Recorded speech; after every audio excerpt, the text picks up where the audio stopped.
you join me in prayer? Open our eyes this day, Holy God, to the world all around us.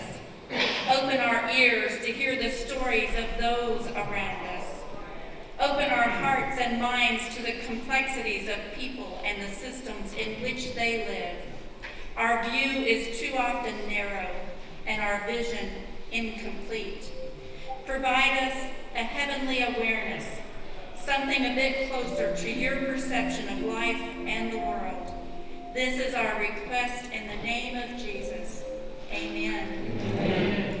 Now is our time to reach out and get acquainted.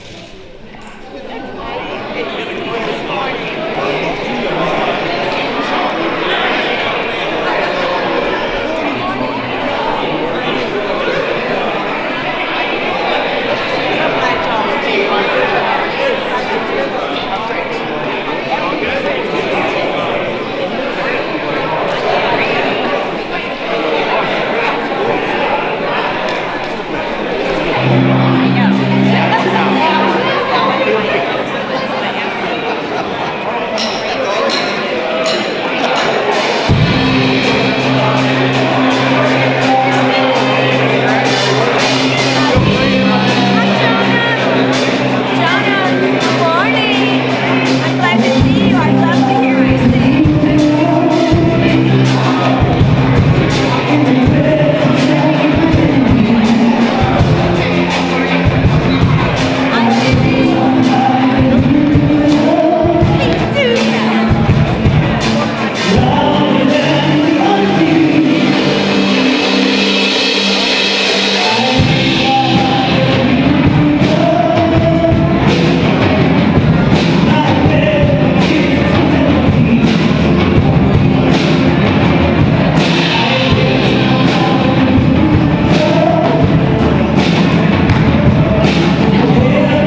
we want or what's good for us and pay more attention to what is best for everyone. I've been to churches that have this, what's best for me, the music style I want, the time I want. And yet it's not about us. It's about following Jesus into the world and helping shine the light and the love to the world. This next song is an encouragement for us this morning. It's inviting God to speak to us, to let us know what it is that God would have us do, so that we can get out of what we want and spend more time to what the world needs.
Well, good morning, church. Good morning.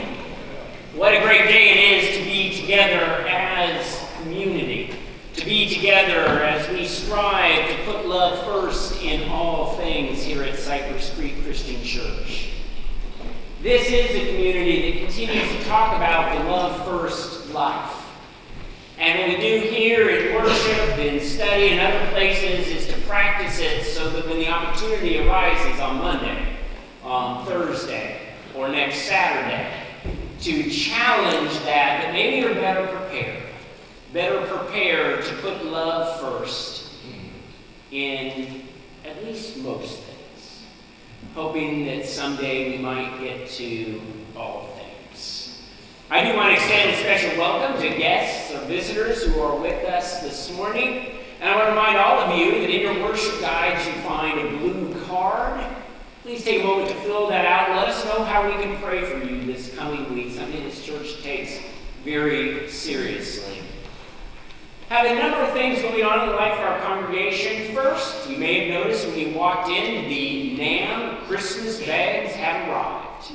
Every year here at Cypress Creek, along with other churches in the community, we receive bags. Some of them are for boys, some are for girls, some are for this age, some are for that age, and you're invited to pick up a bag, or 2 bags, or 3 bags, and over the next 3 weeks or so, to find the gifts, and there's a list in there, suggestions of items that you might buy, and then we bring them back, and they go to NAM, and then families that have registered come in and are able to Christmas shop. I hope you will consider, we have 155 bags to fill here at Cypress Creek. We filled 150 last year, they gave us 5 more this year. And see if we can fill those. And if you are a family, I encourage you to pick up one and then go out and do shopping as a family. It is a great experience. I want to lift up that this weekend, Friday and Saturday, is the Dickens Market. Heard Bob talk about it, it's finally arrived. It is that event where every nook and cranny of this campus is filled with vendors selling all kinds of fun stuff. And it's just a fun time as there is Christmas music going on, and it's kind of starting to get you into that spirit, into that time of the year. Looking ahead to November 21st is the annual Interfaith Thanksgiving service.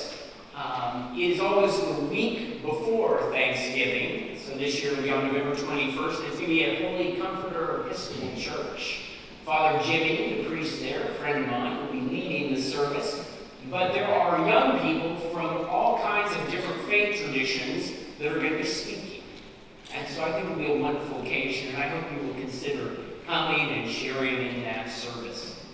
And then that following Saturday, November 23rd, is our Habitat for Humanity Work Day. John Basil is going to be giving leadership to that, so if you'd like to participate, chat with John or call the church office. And finally, today is what is called Veterans Day Sunday, the Sunday closest to Veterans Day. And I invite you now to just watch this video.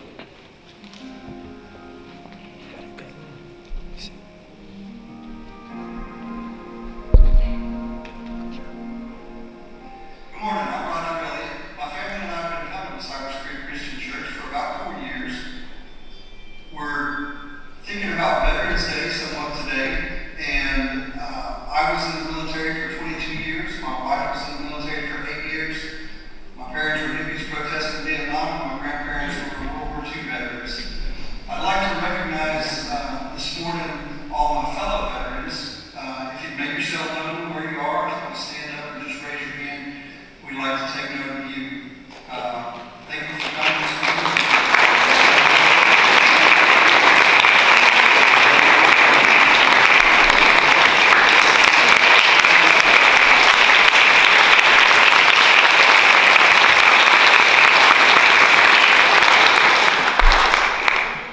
I know you're kind of bashful about standing. It's okay. It really is okay. Well, today we continue talking about the design of the stage. Talking about the things that we need to weave into our own lives as we are designing a life of faith so that we can better be the people God is calling us to be. The first week we talked about humility. The second week we talked about forgiveness. Today we're going to kind of venture off what might be considered traditional things and look at something else. And for that we are going to be looking to Luke 16 for these words. Jesus also said to his disciples, "A certain rich man heard that his household manager was wasting his estate. He called the manager in and said to him, 'What is this I hear about you? Give me a report of your administration, because you can no longer be my manager. The household manager said to himself, what will I do now that my master is firing me as his manager? I'm not strong enough to dig, and I am too proud to beg. I know what I'll do. When I am removed from my management position, people will welcome me into their homes if I only do this. So one by one, the manager sent for each person who owed his master money. He said to the first, how much do you owe my master? He said, 900 gallons of olive oil. The manager said to him, take your contract, sit down quickly, and write 450 gallons. Then the manager said to another, how much do you owe? He said, 1,000 bushels of wheat. He said, take your contract and write 800. The master commended, hear this, the master commended the dishonest manager because he had acted shrewdly. For the people of this world, according to Jesus, are more shrewd in dealing with their own kind than are the people of the light. With great curiosity, we request for some divine light to shine upon these words this morning. Will you join me in prayer? Continue to strengthen us, gracious God, so that we, as a community, may better understand and better live the message you put before us, the message of Jesus and his unconditional love. Amen. This morning, we're going to spend some time talking about, those people. You know what I'm talking about when I say those people. Wait a second. Your understanding of, those people is different than your understanding of those people? And your definition of those people actually includes some of their people? Oh wait, this is a bit more complicated than I originally thought. We toss around the language of, those people a little too easily. And when we do, especially if our tone of voice kind of has that snarky sound to it, it can be very dismissive, even hurtful. Would Jesus have ever used those words? He actually didn't use those words, but he kind of did, toward two groups in particular, the religious leaders and the rich. And as many of you have heard me already say, and I've said this on many occasions, from a global perspective, I'm rich. And I'm a religious leader. Two checks against me. I just might fall into a category if Jesus were to say, those people. What fascinates me is how often our definition of, those people is in fact a reference to a people that we don't know. We've actually never really sat down and met these individuals. Oh, sure, some voice on the radio, some pundit on TV suggested that, those people, they can be blamed for all your problems in life. And we don't test the theory. We just accept the analysis, which provides us an excuse to ignore those people. Now, the creation of the category, those people, is nothing new. In fact, I bet that it is something that has existed since there were just 3 human beings on the face of the earth. We come to believe that it is easier to understand people by categorizing them, by classifying. by labeling and lumping them together. But when Jesus was trying to teach us what a neighbor was, what did he do? He told us a story about an individual, a man. And in that story, he dismantles the preconceived notions about those people. You know, the Samaritans. As followers of Jesus, I think it is our task as a community to try to dismantle what is often a simplistic, even lazy reading of people around us. Constructs and categories that have very little basis in the truth and end up devaluing a human life, sometimes even with a lie. My grandfather, who I love dearly, was sort of a racist. Now, I don't know if technically you can use the phrase sort of before the word racist. But I think I say that because I love my grandfather. And there was more to him than just that, and yet I could not ignore that.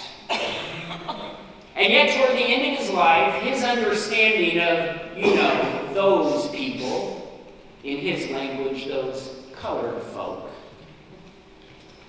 My grandfather had an experience that maybe did not dismantle his thinking, but put a severe dent in it when a new neighbor, an African-American man moved into the neighborhood.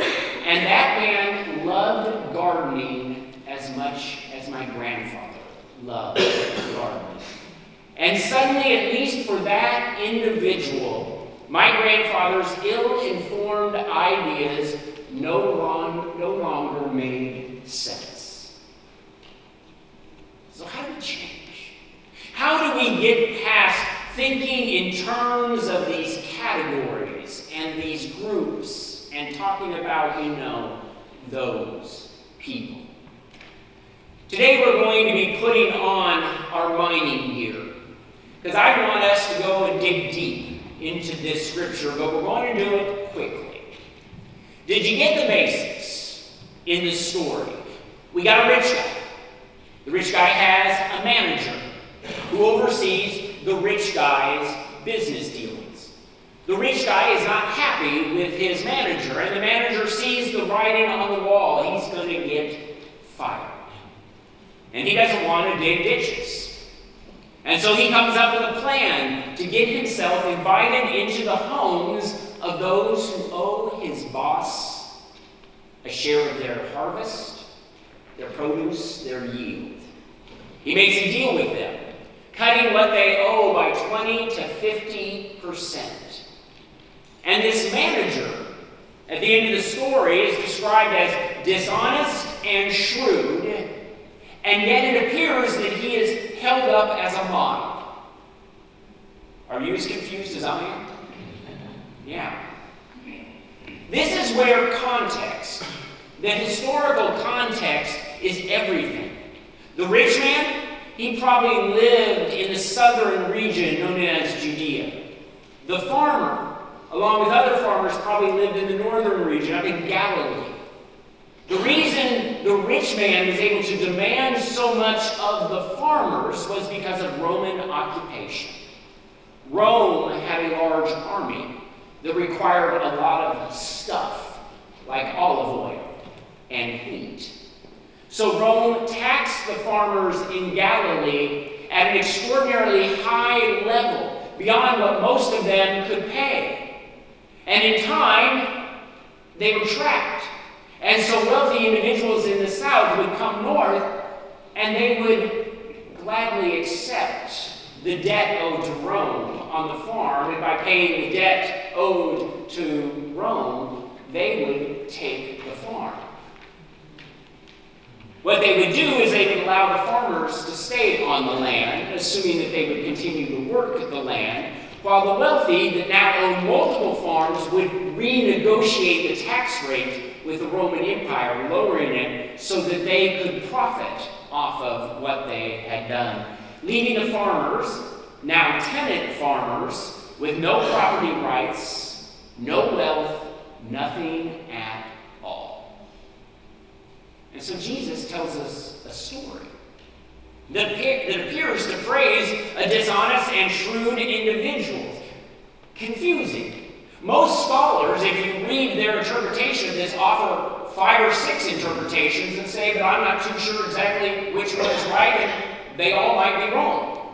One scholar said, uncertainty abounds in this text, so we should be cautious in any confident claim we might have. But as we try to interpret this passage for our lives today, I'm going to invite you to do something with me. I want you to imagine what it was like to be a first century farmer.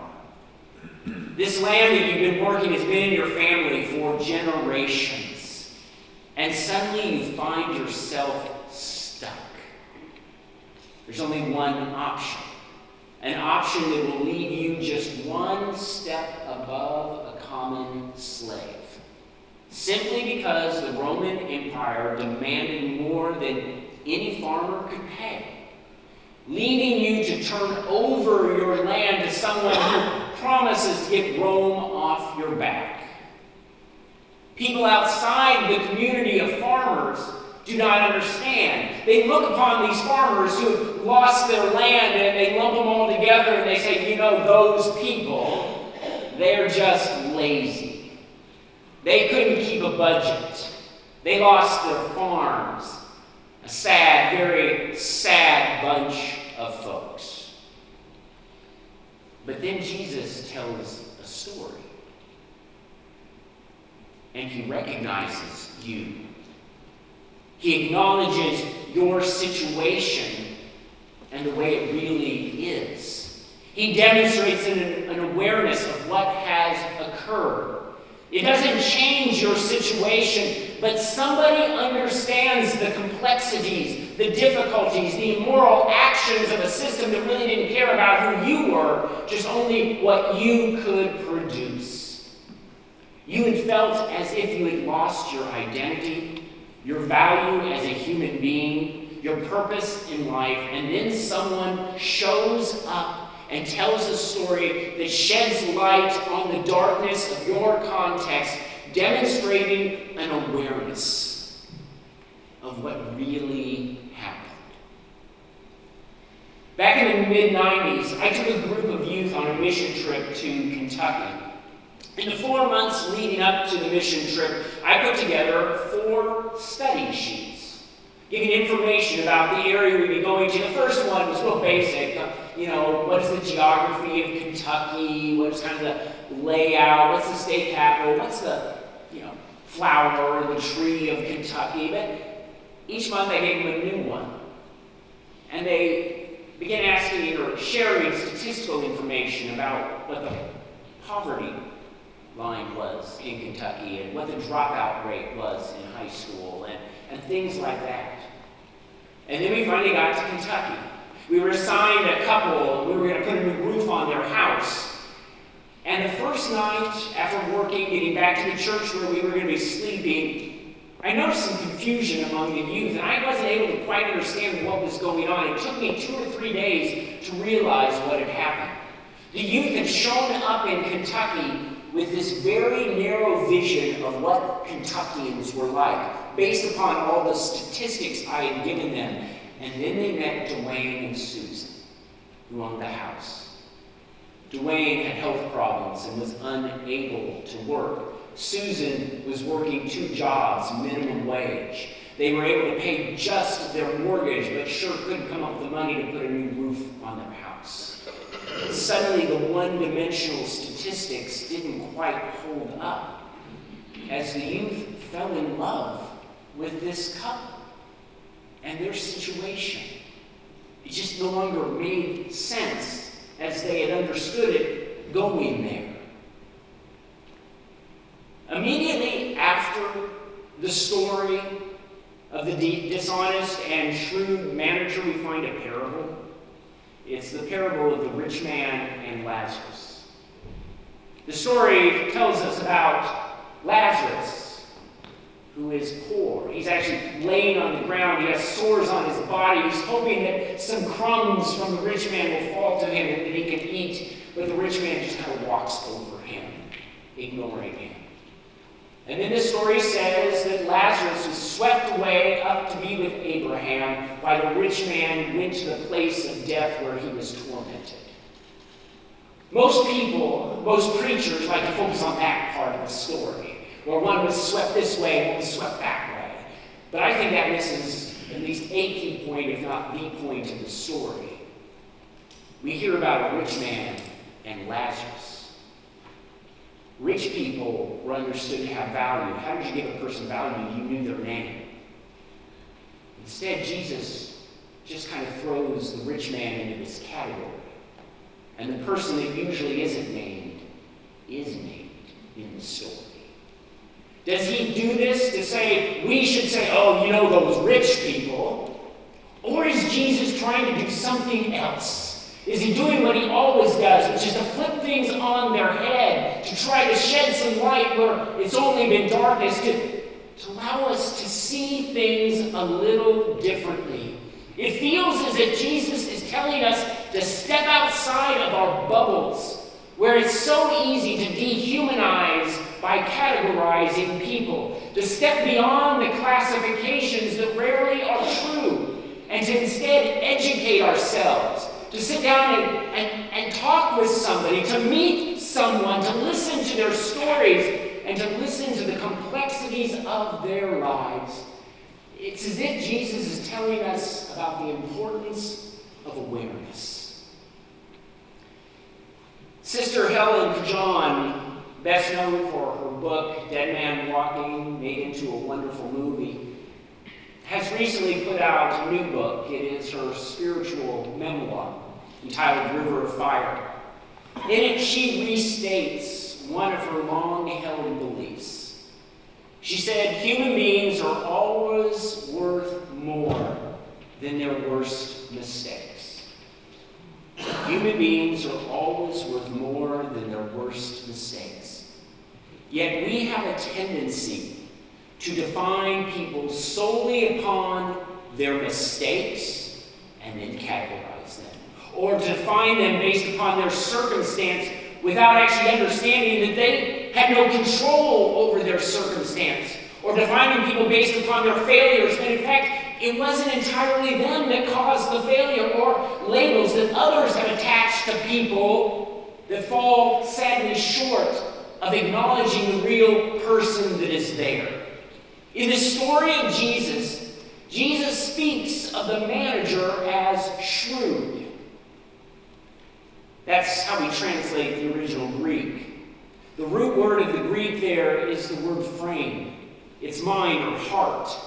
And in ancient Greek philosophy, it was this part of all of us where moral and ethical discernment is made. I believe this is all a mind and heart thing.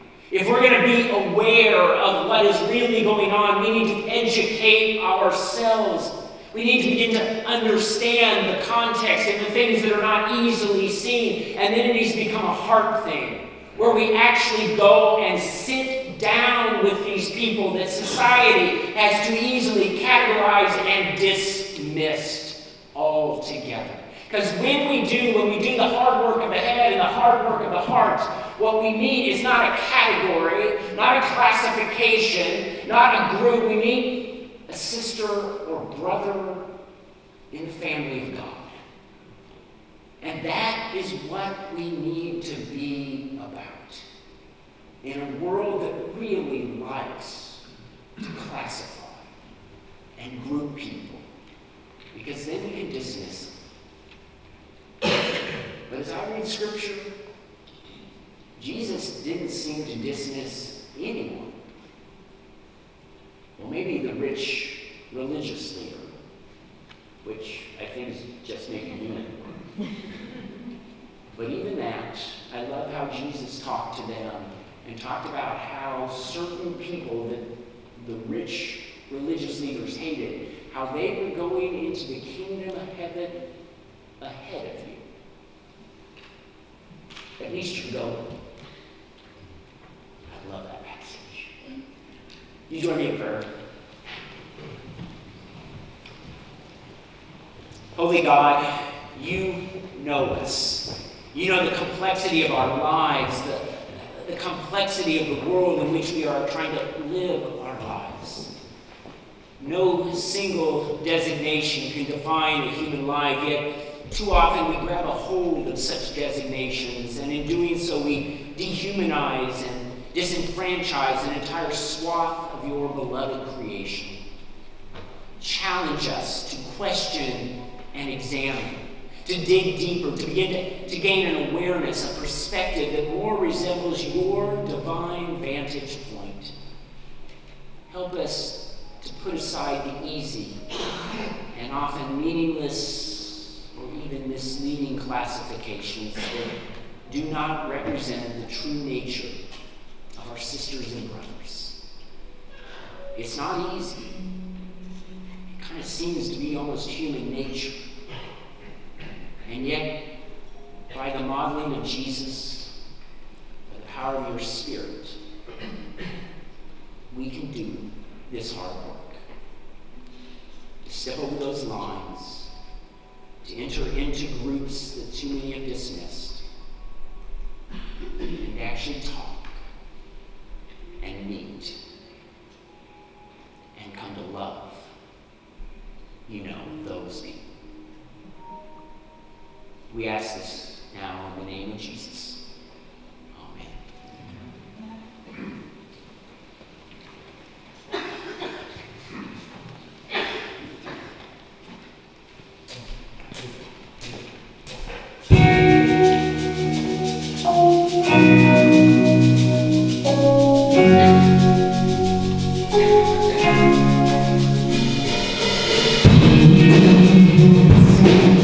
Just down the city.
services, I get a little note from Terry Ewing. Some of you remember Terry. He is up at Wright Divinity School. He's the representative that often comes down and talks to us about what's going on there.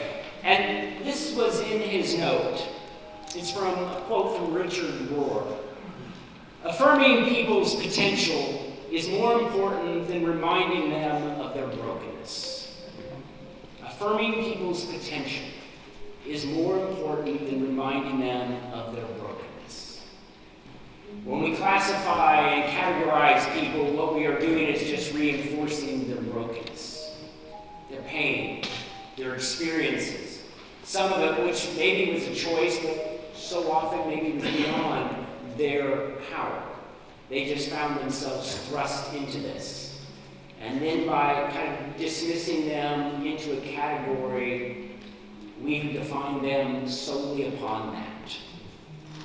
What does it mean to come alongside people and affirm them in their potential? Earlier in the service, I asked you all to imagine the farmer, what it was like to be a first-century farmer. I'm guessing that that was not all that challenging, because I imagine most of you know what it is like to be dismissed to some category, some group, some that really doesn't define you. I was at the doctor recently, sitting in the lobby with that clipboard and those sheets, and you check a bunch of boxes, and then I looked at the boxes because I was thinking about this sermon, and I thought to myself, the boxes I just checked, yeah, they may be true, but they do not come close to defining who I am. And yet, too often, the world has checked a few boxes about us and dismissed us. And then Jesus shows up on the scene and sets a table and says, every single one of you, come, because there is a place for you. I don't care how the world has dismissed you. I don't care how people have tried to define you. I don't care about the brokenness and the pain that others have used to shape you. I care about all that, but it doesn't define who you are. You are a beloved child of God, and you are all invited to this table. Here at Cypress Creek, we celebrate the table as an open table. You don't need to be a member of our church or part of our tradition. Those of you seated in the main section in a few moments will come forward, take a piece of bread, dip it in the chalice, and partake of the elements. Those on the back row, communion will be brought to you. Those in the balcony, there will be stations for your experience. Know that God's blessings abound at this table. A love is shared that does not leave anyone behind, but embraces us all and teaches us how we are to embrace one another. Let's now prepare ourselves for time at the table.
We live in a world where there are people hurting.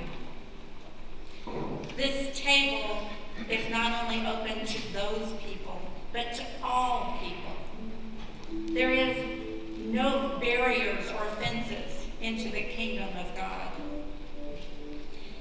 We unite at this table, sharing the love first life. We come to this table where the light of Christ shines upon each and every one of us. We come to this table to make visible that light of Christ that's within us, to take it out into the hurting world, and to love others. Let us pray. Dear God, today direct my actions by your love. Touch my life with your life. Fill the vitality of my life with your life. If something upsetting should happen, help me be ready with a calm response. Fill my soul with peace. Guide us as we pray the prayer your Son taught us. Our Father, who art in heaven, hallowed be thy name. Thy kingdom come, thy will be done, on earth as it is in heaven. Give us this day our daily bread, and forgive us our sins, as we forgive those who sin against us. And lead us not into temptation, but deliver us from evil. For thine is the kingdom, and the power, and the glory forever. Amen. On that night before Jesus was betrayed, he sat at a table with his disciples. They were having an ordinary meal. In the middle of the meal, he took a loaf of bread, he blessed it, and he broke it.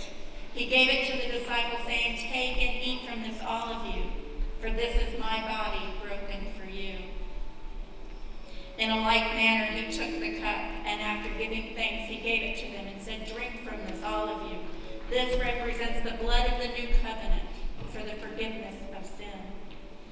As often as we come together, we are told to do this in remembrance of him. This table is ready. It is ready and open to all. Please come.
When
to get to that place.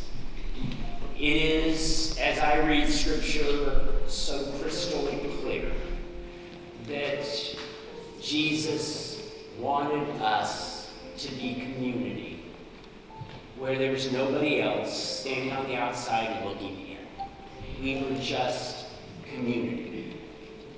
Let us do the hard work necessary so that we have awareness, the work of the head, the work of the heart.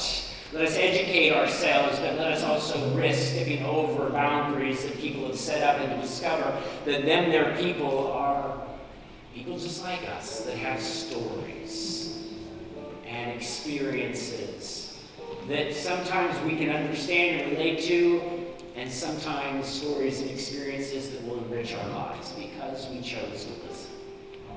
Let's do the hard work.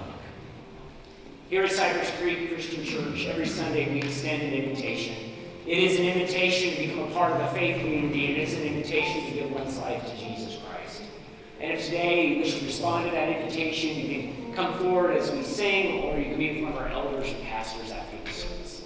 Let us now join our voices in this song of discipleship.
that just kind of helps see about the campus and what we do to make it a safe space. And then finally, I want to lift up this Tuesday is Life.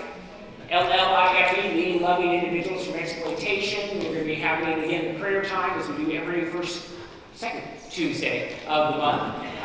Open 7 to 7, and we invite you to just come in. Spend 5 minutes, 15 minutes praying for those who are still finding themselves enslaved, for lack of a better word, in human trafficking, along with those who have found their way out and are in the process of healing, because that is a long healing process.